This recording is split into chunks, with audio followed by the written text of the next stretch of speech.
आज हम आपको गुरु गोरखनाथ और दो कबूतर की कथा सुनाने जा रहे हैं।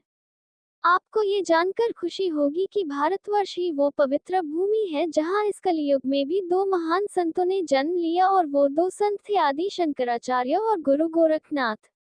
ऐसा माना जाता है कि इन दोनों के चलते ही धर्म और संस्कृति का पुनर्स्थान हुआ है और इसके अलावा ये भी माना जाता है कि गुरु गोरखनाथ ने ही नाथ संप्रदाय को संगठित करने का काम किया था।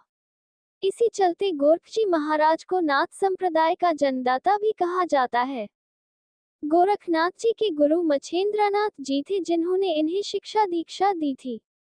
ऐसा माना जाता है कि गोरखनाथ जी का जन्म गोबर के ढेर से हुआ था, इसलिए इनका नाम गोरखनाथ पड़ा।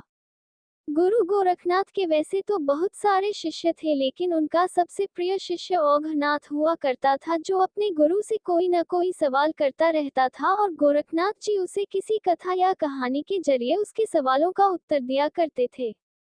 आपको आज इन दोनों से जुड़ी दो कबूतरों की कथा के बारे में बताने जा रहा हूँ। तो चलिए बिना किसी देरी के इस कथा को शुरू करते हैं। गुरु गोरखनाथ की ये प्रेरक कथा। कथा के अनुसार एक बार गुरु गोरखनाथ अपने शिष्यों के साथ एक जंगल से होके गुजर रहे थे।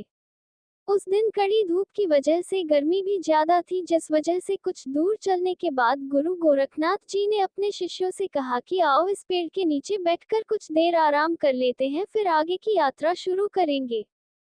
गुरु का आदेश पाते ही सभी शिष्य उसी पेड़ के नीचे आराम करने लगे।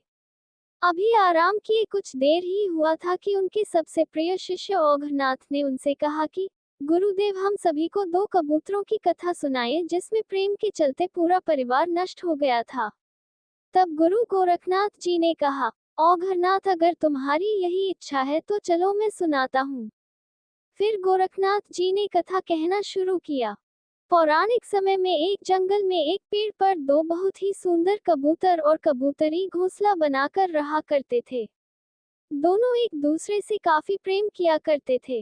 उस कबूतर और कबूतरी में इतना प्रेम था कि एक दूसरे की इच्छा पूर्ति के लिए वो दोनों कोई भी कष्ट उठाने से नहीं डरते थे।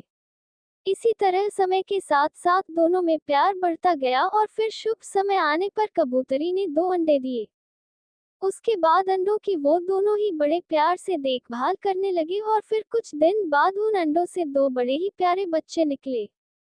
ये देखकर कबूतर और कबूतरी का चेहरा खिल उठा। उन दोनों को ऐसा लग रहा था कि मानो दुनिया की सबसे बड़ी खुशी मिल गई हो, लेकिन कुछ दिन बाद ही उनकी इन खुशियों को ग्रहण लग गया। एक दिन की बात है, प्रतिदिन की तरह कबूतर और कबूतरी सुबह के समय अपने बच्चों को घोंसले में छोड़कर दाना चुगने निकल गए। उस दिन दोपहर के समय जंगल में एक शिकारी आ गया। वो सुबह से ही शिकार की तलाश में था, लेकिन अभी उसे कुछ भी हाथ नहीं लगा था। ये सोचकर वो दुखी हो गया और पेड़ के नीचे बैठ गया। फिर अपने मन में सोचने लगा कि आज सुबह से मैं इस जंगल में यूं ही घूम रहा हूं और भूख के मारे मेरी जान निकल रही है और उधर बच्चे भी भूख से तड़प रहे होंगे, मेरे आने की राह देख रहे होंगे। इस तरह कुछ और समय बीत गया और अब शाम होने वाली थी कि तभी उसकी नजर उस घोंसले पर गई जहां कबूतर के दोनों बच्चे बैठे हुए थे। ये देखकर शिकारी की आंखों में एक चमक सी आ गई और उसने मन ही मन में बोला कि देर आए पर दुरुस्त आए। आज तो मजा ही आ जाएगा। इन्हें बेचकर बाजार में खूब धन प्राप्त करूंगा, जिससे मेरे परिवार के लिए कई दिनों के भोजन का इंतजाम भी हो जाएगा। इतना कहकर वो कबूतरों के बच्चे को पकड़ने के लिए पेड़ पर चढ़ गया और फिर उन्हें पकड़कर अपने जाल में रख लिया और वहां से जाने लगा कि तभी कबूतर और कबूतरी वहां आ गए और अपने बच्चों को घोंसले में न पाकर बेचैन हो गए और इधर उधर देखने लगे। तभी कबूतरी की नजर शिकारी के जाल पर गई और देखते ही समझ गई कि इसी शिकारी ने मेरे बच्चों को पकड़ लिया है। फिर कबूतरी शिकारी के पास गई और बोली, अरे छोड़ दो मेरे मासूम बच्चों को, इन दोनों ने तुम्हारा क्या बिगाड़ा है। ये सुनकर शिकारी कबूतरी से बोला कि बड़ी मुश्किल से ये दोनों शिकार मिले हैं और तुम कहती हो कि मैं इन्हें छोड़ दूं। मैं इन्हें नहीं छोड़ूंगा, तुम्हें जो करना है कर लो।